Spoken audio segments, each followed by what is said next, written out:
বিয়ে করতে গেলেই বাপে বলে আগে নিজের পায়ে দাঁড়া। তো এতদিন ও কার পায়ে দাঁড়াইছে? ছেলে মেয়েদেরকে সাহস দেন, ছেলেও পড়বে। ওই যে একজন চিল্লান দিয়ে উঠছে, ওর কমন পড়ছে, কমন পড়ছে।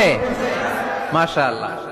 গার্ডিয়ানরা যারা আছেন ওদের দুঃখ কষ্ট একটু বুঝছেন আপনারা, মিলাই দিয়েন ওদেরকে, বিয়ের পিড়িতে বসায় দিয়েন। বিয়েতে কল্যাণ, বিয়েতে বরকত। বিয়ের মতো ভালো কাজ হতে পারে না। সব নবীরা বিয়ে করেছেন। আর নিকাহ মিন সুন্নতি, বিয়ে আমার সুন্নাত।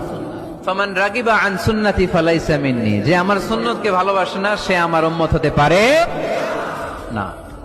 বিয়েটাকে সহজ করে দেন। যেই সমাজে বিয়ে সহজ ওই সমাজে জিনা কঠিন, তাই না? যেই সমাজে জিনা সহজ ওই সমাজে বিয়ে কঠিন। আমাদের সমাজে জিনা করা সহজ, বিয়ে করতে লাগে 10 লাখ, জিনা করতে লাগে 1000, ঠিক কিনা?